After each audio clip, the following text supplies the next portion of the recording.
सालुंखे, कुछ बोल तो सही। हाँ बोल। सर ये होश में लेकिन कुछ बोल नहीं पा रहे हैं। जल्दी से डॉक्टर को बुला। तारीखा कहाँ है? हाँ। सालुंखे बताना यार, सालुंखे। सर आपको मेरी आवाज आ रही है? सर ये तो स्ट्रोक के सिम्टम्स है। Doctor Somesh, doctor Salunkhe has suffered a stroke. Sister, emergency room का बंदोबस्त करो right now. Can you hear? चलो देखिए, चलो जल्दी। Come. अभिजीत, गाड़ी में रेडिएशन तो है मगर काफी कम है, मगर बॉम्ब का नामो निशान नहीं है। मतलब बॉम्ब निकाल लिया गया गाड़ी से। सर, वो आदमी जो गाड़ी के पास खड़ा था, उसे तो उसके गैंग के लोगों ने मार दिया, फिर ये बॉम्ब कहाँ गया? गैंग के किसी दूसरे अपराधी ने निकाला होगा। इस गाड़ी का फ्यूल टैंक भी खुला हुआ था। लगता है जब हम लोग यहाँ पर पहुंचे तब वो डायनामिट स्टिक को जलाकर ये गाड़ी को उड़ाने वाला था ताकि कोई सुराग ही ना बचे। और बड़ी प्लानिंग की है उन लोगों ने, एक एक सबूत मिटाते जा रहे हैं। एक बात समझ में नहीं आ रही है सर, वो रेडियो एक्टिव चीज कार में लीक कैसे होगी? शायद उस एक्सीडेंट की वजह से। नाकाबंदी से भागने के बाद इस कार का एक्सीडेंट हुआ था ना, और उसी के बाद वो रेडियो एक्टिव रेडिएशन के सिम्टम्स उन पे होने लगे।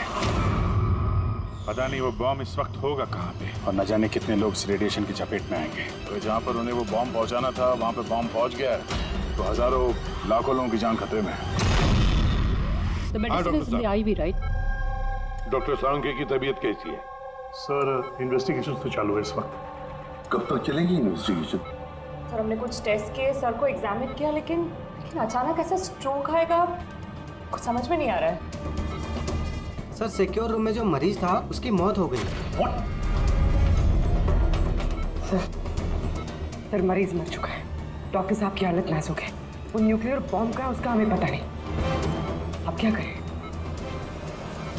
इस शहर में हजारों लाखों सूटकेसेस होंगे। अगर जल्दी उस बॉम्ब वाले सूटकेस को नहीं ढूंढा तो इतनी तबाही होगी कि इतिहास में वो दिन काले अक्षरों में लिखा जाएगा।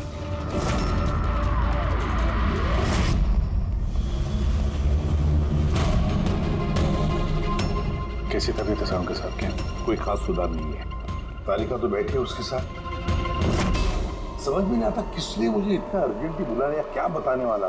बस मैं यहाँ पहुंचा हूँ, ये हाल हो गया। और अब तो वो मरीज भी मारा गया और डॉक्टर साहब को ये स्ट्रोक आ गया। क्या ये संयोग है सर? सालुंखे साहब को स्ट्रोक आया ठीक उसके पहले जब वो हमें कुछ बताने वाले थे। सहयोग ही होगा।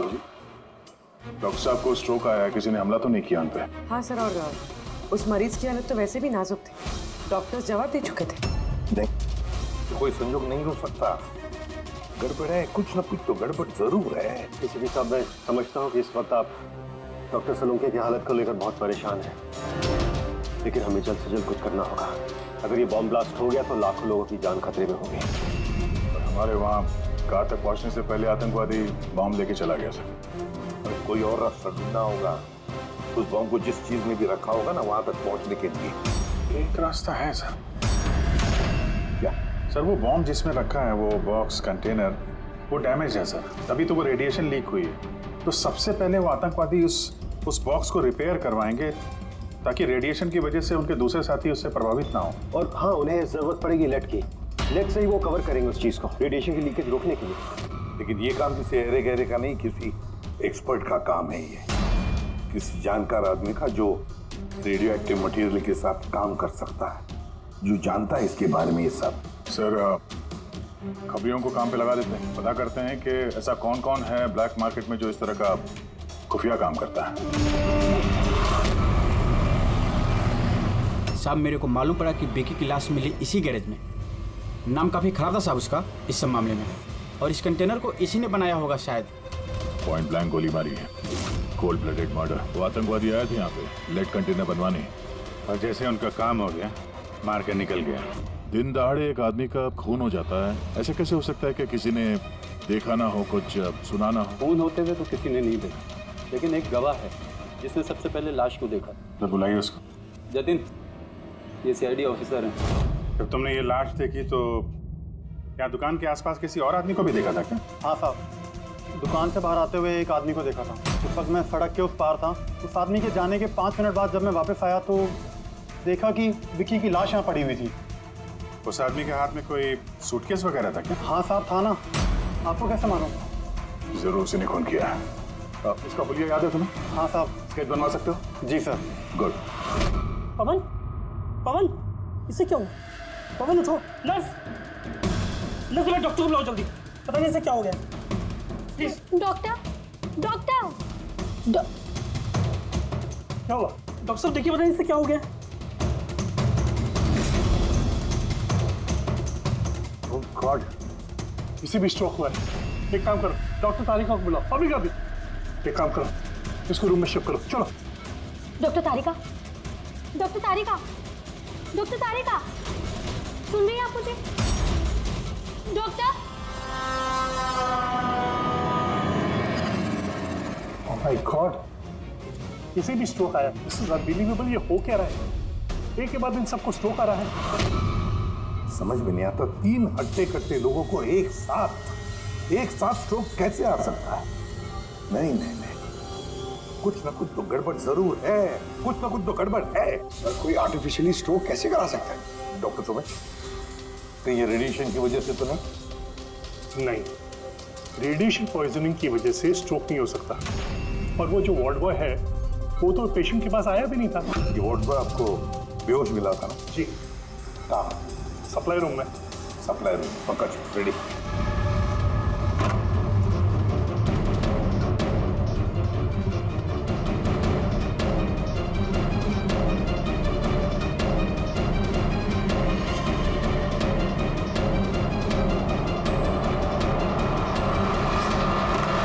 सर, सप्लाई रूम में कुछ नहीं मिला। जो कुछ भी है वो यहीं पे है, जिसकी वजह से ये सब हुआ है। ठीक है, इस कमरे को अच्छी तरह से चेक करो, एक एक कोना छान मारो।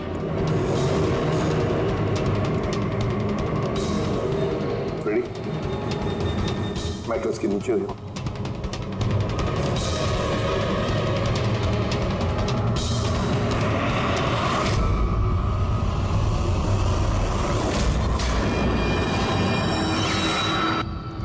ये डिवाइस मिला है, अजीब सा है।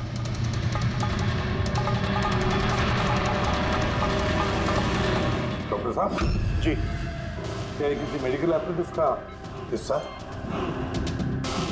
ये तो मैंने कभी देखा ही नहीं। ये हॉस्पिटल का इक्विपमेंट है ही नहीं। तो फिर क्या हो सकता है? क्या मैं इसे देख सकता हूँ? बिल्कुल। ऐसा लग रहा है ये डिवाइस मैंने पहले कहीं देखी है। राइट, स्पेशल फोर्सेस में यूज किया जाता है इस डिवाइस को। If I am not wrong, इसे न्यूरल डिस्ट्रप्टर कहते हैं। न्यूरल डिसरप्टर मतलब? देखिए, हमारा शरीर तभी काम करता है जब दिमाग कुछ सिग्नल देता है उस शरीर को काम करने के लिए, जैसे उठना, बैठना, खाना पीना या फिर बातें करना। और ये सिग्नल आता है न्यूरॉन्स के जरिए, और ये डिवाइस दिमाग और शरीर के सिग्नल को कैंसिल कर देता है, डिस्टर्ब कर देता है। और अगर ऐसा होता है तो फिर शरीर दिमाग का इशारा समझ ही नहीं पाता है, जैसे लकवा मार जाता है शरीर को। ऐसा लगता है जैसे स्ट्रोक हो गया, लेकिन दरअसल वो स्ट्रोक होता नहीं, सिर्फ टेम्परेरी इफेक्ट होता है। मयांक, अगर ये डिवाइस हम यहाँ से दूर ले जाए तो क्या इसका असर कम हो सकता है? जी बिल्कुल। है ना? रेडी? काम करो, इस डिवाइस को दूर लेकर जाओ और डिस्ट्रॉय करो, नष्ट करो इसे। Yes sir. इसका मतलब है ये तीनों ठीक हो जाएंगे? जी डॉक्टर साहब, बिल्कुल। लेकिन अगर हम लोग यहाँ पर और ज्यादा देर रुकते हैं तो इसका असर हम पर भी हो जाता है। अच्छा, तो इसीलिए इस चीज का असर तारिका और साळुंखे पर हुआ। इसका मतलब है इसका असर वार्ड बॉय पे इसीलिए हुआ था क्योंकि वो 1 घंटा उस कमरे में था जो इस कमरे के बाजू में है। एग्जैक्टली डॉक्टर साहब। अब क्योंकि ये डिवाइस हमने डिस्ट्रॉय कर दी है तो अब तीनों जल्दी होश में आ जाएंगे। मगर ये डिवाइस यहाँ रखा किसने होगा? उसी आतंकवादी गैंग में से किसी थी। वो गैंग जानती है कि डॉक्टर साळुंखे के पास कोई जरूरी इंफॉर्मेशन है, तो बस उसी लिए ये डिवाइस यहाँ लाकर लगा दिया ताकि साळुंखे की हालत हो जाए। शुभ सर, कोई अंदर वाला है, क्योंकि बाहर वाला तो अंदर आ ही नहीं सकता। जरूर कोई हॉस्पिटल का स्टाफ है उन लोगों से मिला है। नहीं एसीपी साहब, ऐसा हो ही नहीं सकता। ऐसा ही हुआ डॉक्टर होमेक, ऐसा ही हुआ है। अब एक बात अच्छी तरह से सुन लो, जब तक वो मुजरिम पकड़ा नहीं जाता, इस हॉस्पिटल से कोई भी, मतलब आप भी, हॉस्पिटल से बाहर नहीं जाएगा। इस पूरे हॉस्पिटल के सारे फ्लोर्स के सीसीटीवी कैमरास के फुटेज अभी के अभी हमें देखने हैं। सर, सभी स्टाफ वालों की लिस्ट देख ली, लेकिन अभी तो कुछ नहीं मिला। मिलेगा फ्रेडी, मिलेगा। अब सीसीटीवी फुटेज देख रहे हैं ना, मिलेगा जरूर, कुछ ना कुछ तो मिलेगा। पॉज करो। पता नहीं क्यों मुझे ऐसे लग रहा है मैंने देखा है इसे, जाना पहचाना सा चेहरा है। कौन कौन? यस, ये देखो, यही आदमी है वो। ये दया अभिजीत ने जो स्केच बनवाया ना, यही है वो। देखो, विकी का खून करने के बाद जो बॉम्ब वाला ब्रीफकेस लेकर गया था। सर ये नर्स कौन है और ये क्या बात कर रहे हैं आपस में? ये तो मुझे पता नहीं, लेकिन एक बात तो पक्की है कि इस हॉस्पिटल के स्टाफ में से जो भी कोई मुजरिमों के साथ मिला है ना, ये नर्स है वो। सर, ये नर्स तो पायल है। ये पायल का है, बुलाइए उसे। सिस्टर, पायल का है, उसे अभी कभी बुला। पायल तो काफी देर से दिखी ही नहीं हॉस्पिटल में। सर, पायल तो हॉस्पिटल में नहीं है। पायल हॉस्पिटल में नहीं है मतलब पायल गायब है। आपको कहा था ना डॉक्टर सुमेश कि इस हॉस्पिटल में से कोई भी हमारे परमिशन के बगैर बाहर नहीं जाएगा। तो फिर ये पायल गई कैसे? तो हमें पता नहीं, हमने उसी वक्त सारे दरवाजे बंद कर दिए थे, कोई बाहर नहीं गया। क्या बात कर रहे हैं आप? ये हॉस्पिटल से बाहर कोई एम्बुलेंस गई थी क्या? एम्बुलेंस, हाँ, एक इमरजेंसी केस था। आधा घंटा पहले एक एम्बुलेंस बाहर गई थी। ये पायल उसी एम्बुलेंस में है। वो जो नर्स है पायल, वो भी थी तुम्हारे साथ एम्बुलेंस में? हाँ साहब, वो बता रही थी कि जिस मरीज को हम लेने जा रहे हैं वो उसका दोस्त है, तो चल पड़ी मेरे साथ। अभी कहाँ है वो? ये कुछ काम याद आ गया उसको बीच में, तो उतर गई। सिर्फ हॉस्पिटल से निकलने के लिए एम्बुलेंस का इस्तेमाल किया था उसने। कहाँ उतारा, कहाँ था उसे? ये खातीपुरा जंक्शन पे उतरी साहब। खातीपुरा? Okay, thank you.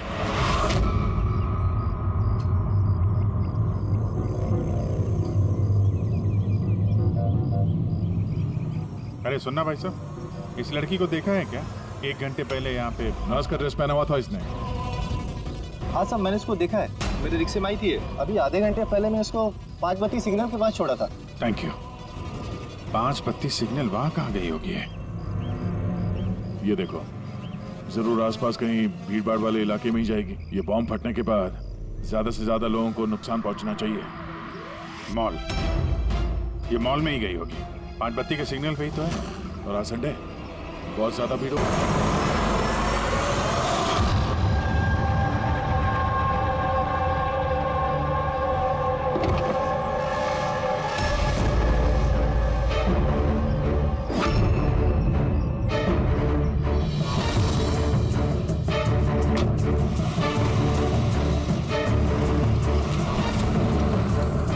अरे एक गाड़ी चेक करो अच्छे से। गाड़ी रिवर्स ले। अबे पीछे भी गाड़ी है, जल्दी आगे से निकल।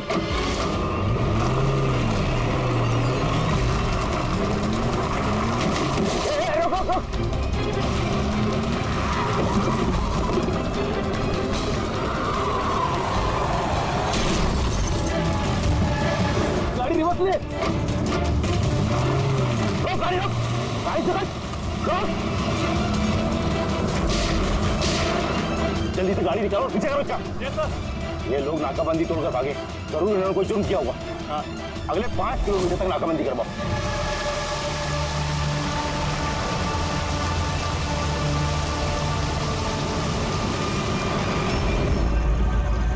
सर, हमारी सभी टीमें सर अच्छी तरह चेक कर चुकी हैं, ना वो कार मिली और ना वो आदमी।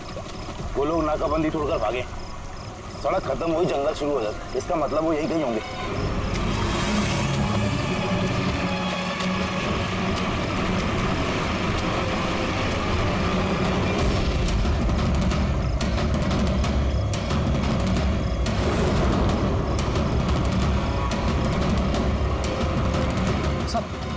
वो देखिए, लगता लगता है उन्हीं मुजरिमों का अड्डा है वो।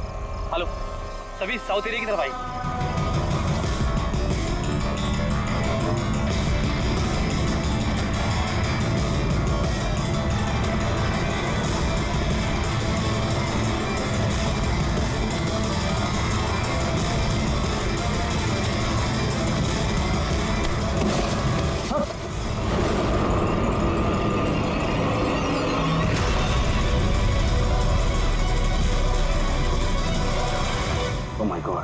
ये तो मर चुका है।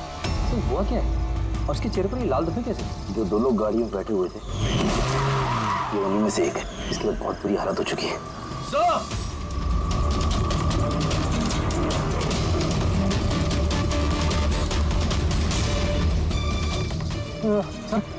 सर ये तो वही आदमी है, उस लड़के का पार्टनर। पर ये हुआ क्या है सर? वैसे ही निशान है सर। तुम इसे जल्दी से हॉस्पिटल पहुंचाओ, तब तक मैं सीआईडी को फोन करता हूँ। सर चलिए। Hello CID.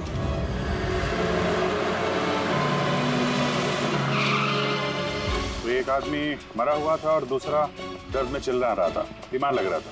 हाँ सर, और उन दोनों के शरीर पर लाल निशान भी थे। सर ये हॉस्पिटल से भी बात हुई सर, वो दूसरे आदमी के बारे में।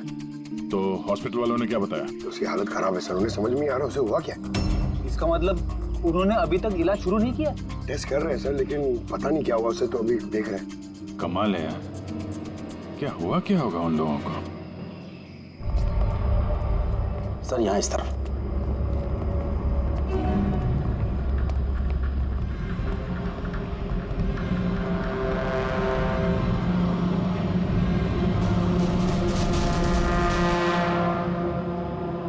यहाँ तो ऐसा कुछ खास नजर नहीं आ रहा है। तो प्रणव, ये जो लाल निशान थे बॉडी में, उसके अलावा कोई फेटल इंजरी का निशान था क्या बॉडी में, जैसे चाकू के निशान हो या गोली मारने के? सर मैंने बॉडी को अच्छे से चेक किया था, उस पर कोई घाव का निशान तो नहीं था, लेकिन हाँ सर पर एक चोट जरूर थी, जो कि हो सकता है शायद एक्सीडेंट के दौरान लगी हो। बाकी तो एलर्जी टाइप निशान थे। अच्छा, आप बता रहे थे कि वो लोग नाकाबंदी, पुलिस नाकाबंदी से गाड़ी तोड़ के निकले थे, तो जाहिर सी बात है गाड़ी में ऐसी कोई चीज़ होगी जो वो नहीं चाहते थे कि पुलिस के हाथ लगे। हाँ सर, लेकिन वो कार मिली नहीं, पता नहीं कहाँ छुपाई है उन लोगों ने। नाकाबंदी तोड़े तो काफ़ी टाइम हो गया है, कल ये वारदात हुई थी, मतलब उसके बाद ऐसा कुछ भयानक हुआ है जिसकी वजह से एक की मौत हो गई और दूसरा घायल हो गया। वो घायल आदमी कहाँ मिला था आपको? सर यही पीछे की तरफ। सर देखो, लोगों के पास ना तो मोबाइल फोन मिला और ना ही कोई आईडी। शायद गाड़ी को कहीं आसपास छुपा दिया होगा और फिर यहाँ पे चल के आगे बोले। उन्हें शायद वक्त ही नहीं मिला होगा कार में से वो सामान निकालने के लिए कि वो लोग पुलिस से छुपा रहे थे। एक बार एक कार मिल जाए, आधे से ज्यादा सवालों का जवाब अपने आप मिल जाएगा। दूसरा आदमी हमें घायल हालत में यहाँ पर मिला।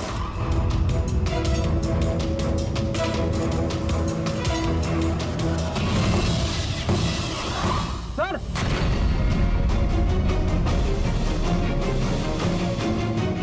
ये देखिए सर, खून से सना हुआ हाथ का निशान। ये देखो, जूतों के निशान भी है। चलो फिर अंदर जंगल में चल के देखते हैं, शायद ये जूते के निशान हमें कार तक ले जाएं। ठीक है प्रणव, तुम और तुम्हारे बाकी के ऑफिसर्स जंगल की दूसरी तरफ तलाशी जारी रखना, हम लोग यहाँ पर देख के आते हैं। जाओ। बड़ी अजीब हालत है इस लाश की। इसके शरीर पर ये जो पहले धब्बे थे ये लाल थे, लेकिन सारे के सारे धब्बे अजीब तरीके से काले पड़ गए। इसके खाल भी निकलने लगे। सर इतने अजीब तरह के निशान है इसके शरीर पर, निशान लाल थे फिर काले हो गए। इससे क्या हो सकता है इसे? माय गॉड, इसके सर के बाल देखो कितने कमजोर हो गए, जरा सा हाथ लगाया तो गुच्छा बाहर आ गया। सर ऐसा कभी ना देखा है ना सुना है, बड़ी अजीब बीमारी है इसे। मुझे लगता है ये कोई बीमारी नहीं है, ये कुछ और ही चक्कर है। कुछ और मतलब? कुछ और मतलब तुम एक काम करो, लैब की सारी लाइट्स ऑफ करो, पता लगेगा। ओह गॉड सर, सर बॉडी चमक रही है। भाई इसमें से लाइट कैसे आ सकती है? जो सोचा था वो एकदम सही है। क्या? मुझे समझ में आ गया लाइट क्यों चमक रही है। एसीपी को फोन करो, तुरंत हॉस्पिटल में पहुंचे। हॉस्पिटल में जो आदमी एडमिट है उसे भी चेक करना पड़ेगा। बाकी चीजें मैं तुम्हें रास्ते में समझाता हूँ। चल, अरे तुम चल।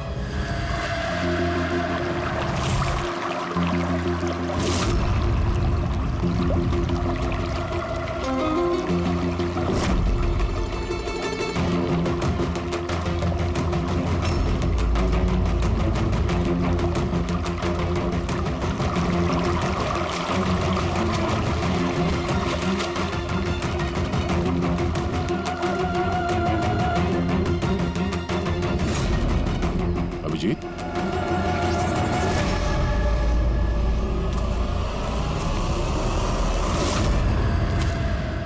कौन है इधर?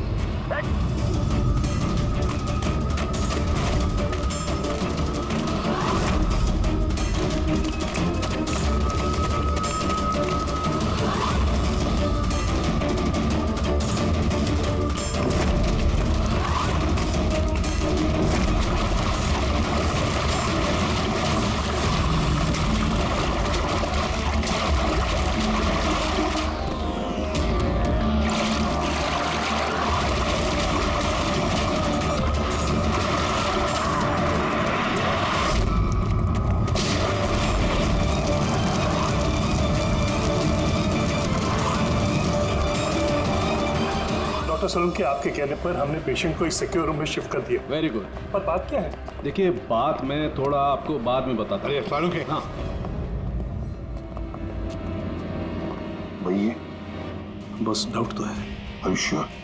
एक बार चेक कर। हाँ ठीक है। कहाँ है? आइए प्लीज कम।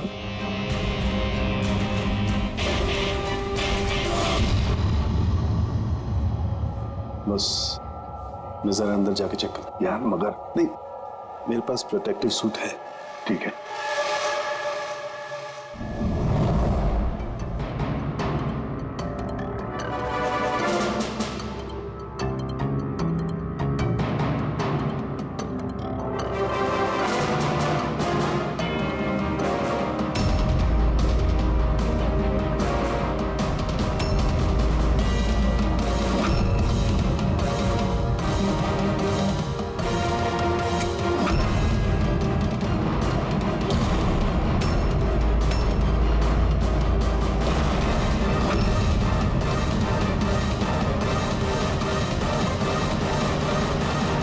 यार सोलंकी, ये तो क्या शक सही निकला है।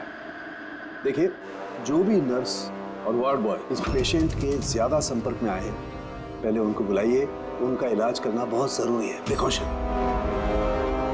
तुरंत इलाज करना पड़ेगा, पर इलाज किस चीज का शुरू करना पड़ेगा? आप कुछ बताइए तो सही। डॉक्टर साहब, ये मरीज एक बहुत ही खतरनाक रेडियो एक्टिव मटेरियल के संपर्क में आया है, और ये जो सिम्टम्स आप देख रहे हैं ना, ये सारे के सारे सिम्टम्स रेडिएशन पॉइजनिंग के सिम्टम्स हैं। Radiation poisoning? हाँ, और इसका जो पार्टनर था वो ऑलरेडी मर चुका है। अगर इसका इलाज जल्दी नहीं किया गया तो इसका बचना भी नामुमकिन है। हे भगवान, मैं तो इस पेशेंट की कब से देखभाल कर रही थी। क्या मुझे भी वो रेडिएशन पॉइजनिंग हो गई होगी? पायल कंट्रोल योरसेल्फ। डॉक्टर, नहीं, देखिए घबराइए मत। देखो पायल, तुम डायरेक्ट इस रेडियो एक्टिव मटेरियल के संपर्क में नहीं आई हो, इसलिए तुम्हें इन्फेक्शन होना बहुत ही कम संभावना है इसकी। फिर भी सेफ्टी के लिए आप लोग रेडिएशन एक्सपोजर की दवाई ले लीजिए, ताकि इससे होने वाले साइड इफेक्ट्स का असर आप पे ना हो। और हाँ, एक बात का ख्याल, आपसे जो कोई भी इस मरीज के पास है, जो कोई भी, उसे इस तरीके के प्रोटेक्टिव सूट्स का इस्तेमाल करना पड़ेगा। ध्यान रखना। सोलंकी, तेरे फोन कॉल के बाद में मैंने एटॉमिक रिसर्च इंस्टीट्यूट में फोन किया। उनसे पूछताछ की। उन्होंने बताया कि उनके पास जितना भी रेडियो एक्टिव मटेरियल था वो बिल्कुल ठीक ठाक है। स्टोरेज से कुछ भी गायब नहीं है। सर, ये रेडियो एक्टिव मटेरियल इस तरह खुले में तो नहीं मिलता। स्पेशल एजेंसीज के पास ही अवेलेबल होता है। बॉस, ये रेडियो एक्टिव मटेरियल इन्हें कहाँ से मिला, कैसे मिला, ये तो बाद में पता लगाएंगे। फिलहाल मैं आपको इतना बता सकता हूँ कि ये बहुत ही ज्यादा मात्रा वाले रेडियो एक्टिव मटेरियल से इन्फेक्टेड है, जिसमें न्यूक्लियर एलिमेंट भी शामिल हो सकते हैं। सर, जो कुछ भी हो, इस आदमी को हमें बचाना ही होगा, क्योंकि यही हमें बता सकता है कि वो जो न्यूक्लियर रेडियो एक्टिव मटेरियल है उसे कहाँ से मिला है। और तो और पता नहीं अब कितने सारे लोग इसके संपर्क में आए होंगे। उन सब की जान भी तो खतरे में है, उनको भी तो बचाना होगा हमें। सर, कहीं ये रेडियो एक्टिव मटेरियल उस कार में तो नहीं? जिसमें ये लोग थे? कहीं पर भी हो सकता है। सर उनके काम कर, तू इस पेशेंट के साथ रहे। हाँ ठीक है बॉस, मैं इंतजार करता हूँ। जब भी उसे होश आएगा मैं उसे पूछने की कोशिश करूंगा कि उसे मटेरियल कहाँ से मिला, कैसे मिला। हाँ, और तारिका तुम एक काम करो, तुम वापस से उस लाश को अच्छी तरह से चेक करो, पता लगाने की कोशिश करो आखिर ये कौन से एलिमेंट हैं, अच्छी तरह से डिटेक्ट करो। सब हेलो एसीपी प्रद्युमन। एसीपी साहब, जिन सवालों के रेगिस्तान में आप लापता हैं उसका जवाब है मेरे पास। मिलना चाहेंगे? कौन हो तुम और कहाँ पर मिलोगी?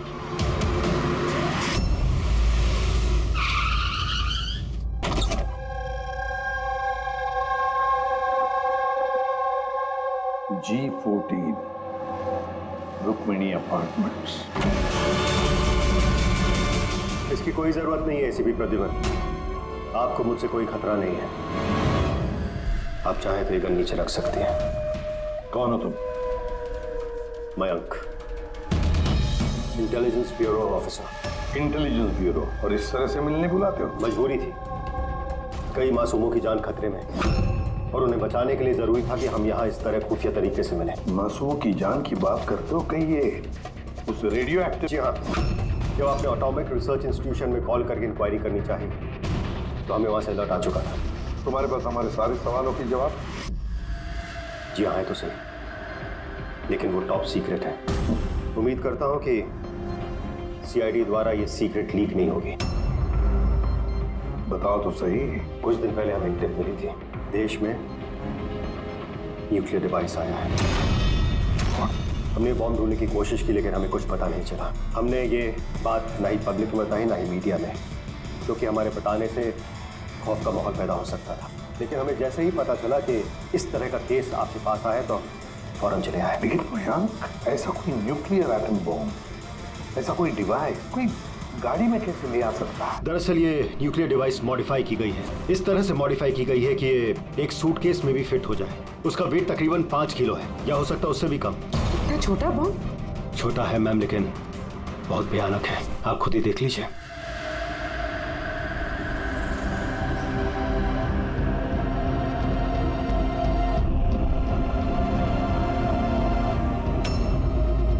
अगर ये ब्लास्ट हो गया सर तो 25 किलोमीटर के रेडियस में सिर्फ और सिर्फ तबाही होगी। 5 किलोमीटर के रेडियस में जो भी इंसान रहते हैं वो तुरंत मर जाएंगे, और 20 किलोमीटर के रेडियस में अगर कोई इंसान बच भी गया तो ये तो अपाहिज हो जाएगा या मेंटली रिटार्डेड हो जाएगा। भगवान ना करे ये बॉम्ब ब्लास्ट मुंबई में हो जाए तो मुंबई की क्या हालत होगी आप सोच भी नहीं सकते।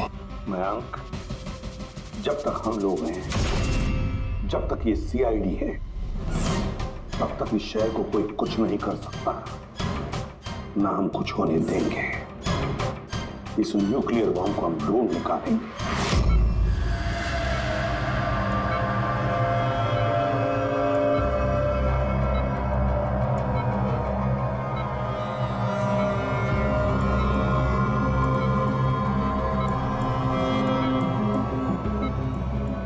कैसे हो तुम? मेरी आवाज सुन सकते हो? बोलो बोलो। कहाँ हो? तुम हॉस्पिटल में हो। क्या हो रहा है मुझे? कुछ नहीं हुआ, तुम्हें कुछ नहीं हुआ। देखो तुम बहुत खतरनाक रेडिएशन के शिकार हो गए थे, लेकिन अभी तुम्हारा इलाज हो रहा है। आनंद? आनंद का? आनंद है तुम्हारा दोस्त? माफ कर दो भाई, आनंद तो इस दुनिया में नहीं। लेकिन तुम घबराओ मत। देखो तुम मेरी बात ध्यान से सुनो। तुम बताओ मुझे कि तुम इस रेडिएशन के शिकार कैसे हुए, कहाँ हुए, कब हुए? याद है? डिलीवरी करने को कहा था। डिलीवरी करने को कहा? किस चीज की डिलीवरी? Nuclear bomb.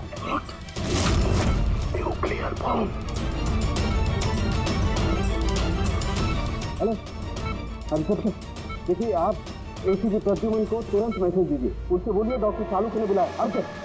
अच्छा एक बात बताओ, तुमने न्यूक्लियर बॉम्ब की डिलीवरी कर दी या अभी वहीं पर है? कहाँ है ये न्यूक्लियर बॉम्ब? कहाँ है? नहीं देखो बताना चाहिए, बहुत सारी जिंदगियों का सवाल है ना। वो मुझे मार डालेगी। नहीं घबराओ मत, सीआईडी टीम तुम्हारे साथ है, तुम चिंता मत करो, कोई कुछ नहीं कहेगा।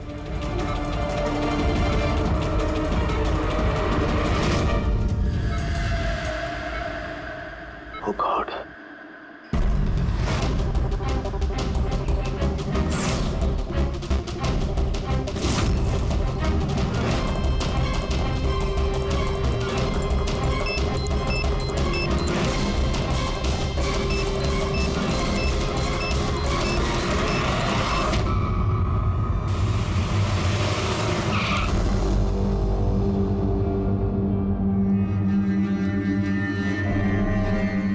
सालुंके,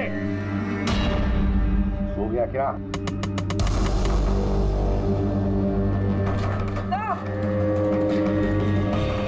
मुझे कुछ गड़बड़ लगती है, मैं अंदर जाके देखता हूं।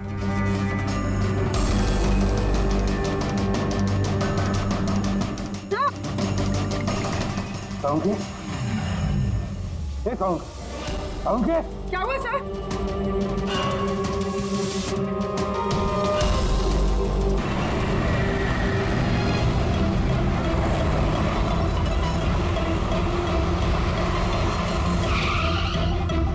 पायल यहाँ कहीं बाहर तो दिखाई नहीं दे रही है।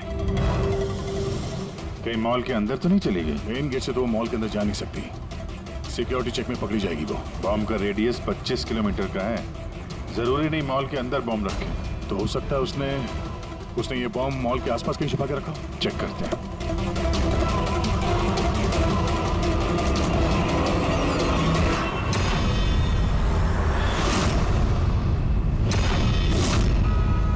इसके साथ तो वही आदमी है, स्केच वाला।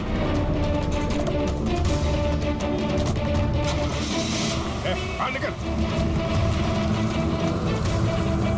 ये यहाँ तक पहुँच गए, जल्दी चलो।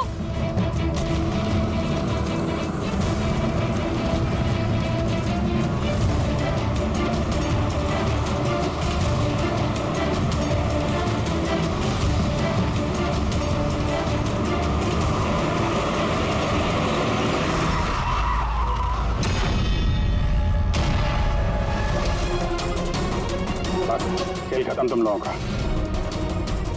बैग दे। ले लो। पर कोई फायदा नहीं है, मैंने बॉम्ब को एक्टिवेट कर दिया है। 1 घंटे में ये शहर भी खत्म हो जाएगा और हम भी मर जाएंगे।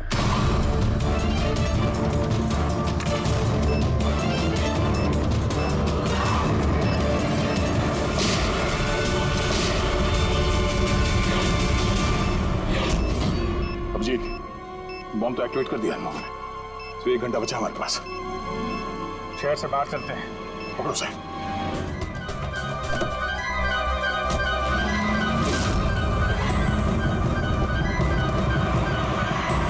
आबादी से तो काफी दूर आ गए। इस बॉम्ब का क्या करें? किसी तरह डिफ्यूज हो जाए तो इम्पॉसिबल है अभिजीत। मतलब हो सकता है, मगर वक्त लगेगा और हमारे पास वक्त नहीं है। मगर अभिजीत, मैं सोच रहा था कि इस काम के लिए हमारे दोनों का जाना जरूरी थोड़ी है, कोई एक आदमी जाएगा तो बहुत है। हाँ, बात तो तुम यार सही कह रहे हो। बॉम्ब ज्यादा भारी नहीं है, हल्का, मैं लेके जाता हूँ। रोक दो गाड़ी। अरे अभिजीत, मैं ये कह रहा था कि तुम चले जाओ, मैं ले जाता हूँ ऐसे। अच्छा, मैं तुम्हें अकेला छोड़ दूँ? ये नहीं होने वाला था। देखो, मेरे आगे पीछे कोई नहीं है, मेरे पीछे कोई रोने वाला है नहीं, किसी को कुछ फर्क नहीं पड़ता। हाँ, मेरे पीछे तो पूरी फौज खड़ी हुई है। अरे मेरे आगे पीछे कौन है? आगे किसने देखा और पीछे का मुझे याद नहीं। क्या बात कर रहे हैं यार? अगर तुम्हें कुछ हो गया ना तो तारिका को क्या जवाब दूंगा मैं? ये दया, ये गलत बात है यार। काम के समय मजाक अच्छा नहीं है। मैं मजाक नहीं कर रहा हूँ, फोन करो। नहीं, अच्छा ठीक है, चलो मैं मानता हूँ यार, सॉरी है तो नहीं, लेकिन मैं बम छोड़ूंगा नहीं, पकड़ के ही चलूंगा इसे। हम दोनों चलेंगे साथ में, बस तुम कभी मेरी बात नहीं मानो।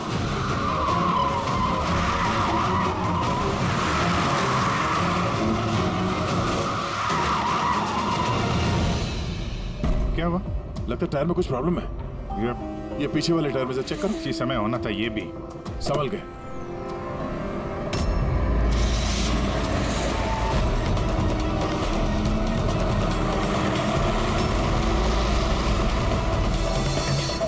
ये चीटिंग है, ये चीटिंग है जया।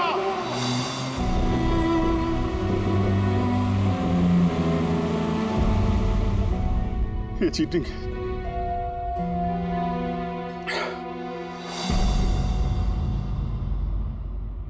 सर, डॉक्टर तारिका और ये वार्ड बॉय ये तो होश में आ गए, मगर सालुंके सर होश में क्यों नहीं आ रहे सर? क्योंकि डॉक्टर सालुंके उस डिवाइस के संपर्क में कुछ ज्यादा देर थे, इसलिए उन्हें होश में आने में भी कुछ ज्यादा समय लगेगा। नहीं, जल्दी से जल्दी होश में लाना ही पड़ेगा, क्योंकि सालुंके के पास कोई इंपॉर्टेंट इंफॉर्मेशन है और इसीलिए तो ये सब हुआ है। आतंकवादियों ने ये किया है। बस सर, किसी भी तरह अभी जी से होता है सर, उस बॉम्ब को डिफ्यूज कर दे, नहीं तो। अभिजीत, दया का सर, मैं और दया वो बॉम्ब लेके शहर से बाहर जा रहे थे। लगता है टायर में कुछ प्रॉब्लम है। ये पीछे वाले टायर में से चेक कर। दया ने मुझे संभल के गाड़ी से बाहर निकाल दिया और खुद निकल पड़ा है सुसाइड मिशन पे। और तुमने उसे जाने दिया? उसने धोखे से उतार दिया मुझे। अभिजीत सर, ऐसा मत कहिए। इसका मतलब दया सर वापस नहीं आएंगे। फ्रेडी, कुछ नहीं होगा दया को, कुछ नहीं होगा उसे। वो एक सीआईडी ऑफिसर है, समझे? उसे बचाने के लिए हम रास्ता ढूंढ निकालेंगे, हम ढूंढेंगे रास्ता। रास्ता तो एक ही है सर, वक्त रहते किसी तरीके से उस बॉम्ब को डिफ्यूज कर दिया जाए तो। लेकिन बॉम्ब तो डिफ्यूज वही आतंकवादी करेंगे जिन्होंने उस पर पासवर्ड डाला है, और सारे के सारे मारे जा चुके हैं।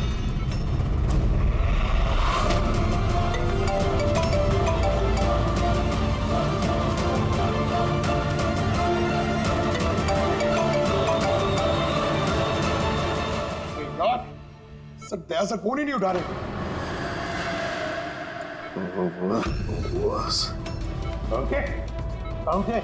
तू ठीक तो है? हाँ?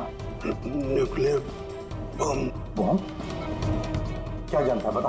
क्या बताने वाला था तू मुझे? जल्दी बता। पासवर्ड। पासवर्ड जानता है तू? हाँ। क्या है पासवर्ड? क्या है पासवर्ड? जल्दी बता। Rainbow. Rainbow. Rainbow. Abhijeet sir, password rainbow है।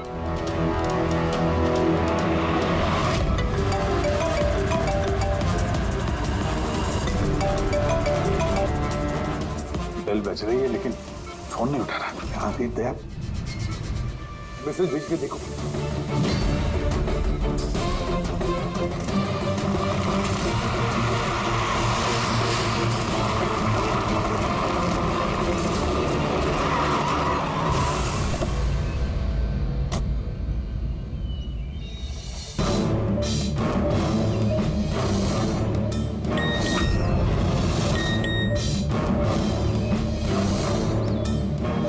अभिजीत का मैसेज, कोड मिल गया? हाँ अभिजीत, गया, पासवर्ड मिल गया है। पासवर्ड है। एक मिनट।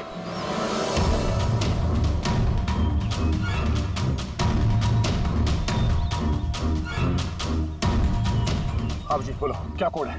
रेनबो। रेनबो? कीपैड में अल्फाबेट्स नहीं है, सिर्फ नंबर्स है।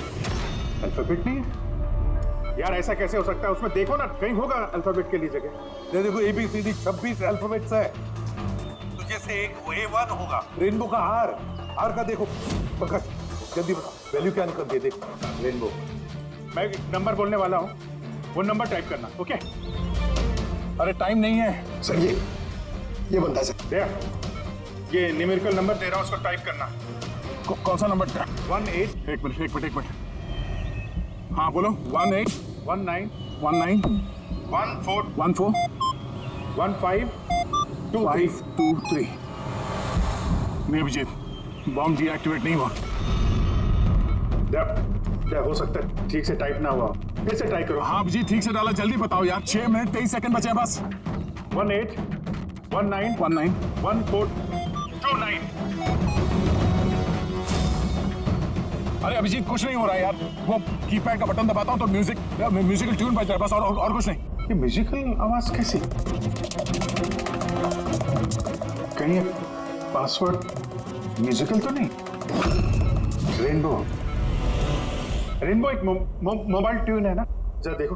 हाँ, टोन। जल्दी करो यार, टाइम नहीं है। एक सेकंड। ये क्या है? सुनो दया, ये ट्यून सुनो और उसमें ये ट्यून को डालने की कोशिश करो। अभिजीत, ये म्यूजिक तो यहाँ ये कीपैड में बज रहा है। ये सुनो, ये 1 2 3 4 5 6 नहीं, ये 5 नंबर तक एक ही म्यूजिक बज रहा है।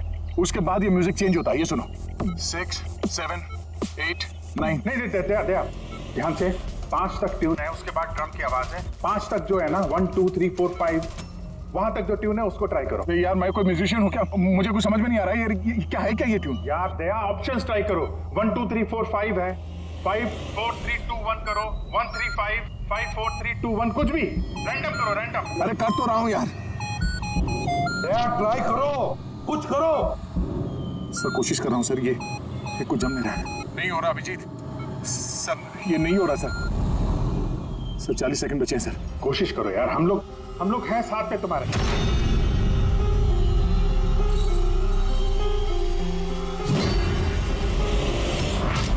शायद वक्त आ गया यार। कुछ नहीं होगा तुम्हें दया। ऐसा मत बोलो प्लीज, तुम्हें करना ही पड़ेगा। ट्राई करो दया, ट्राई करो। अरे कर तो रहा हूं यार मैं, और क्या करूं।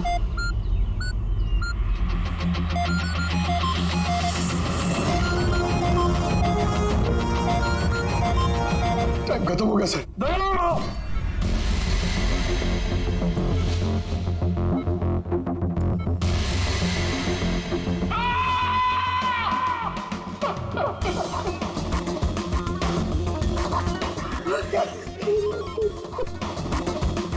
कर लिया ना दोस्तों ने।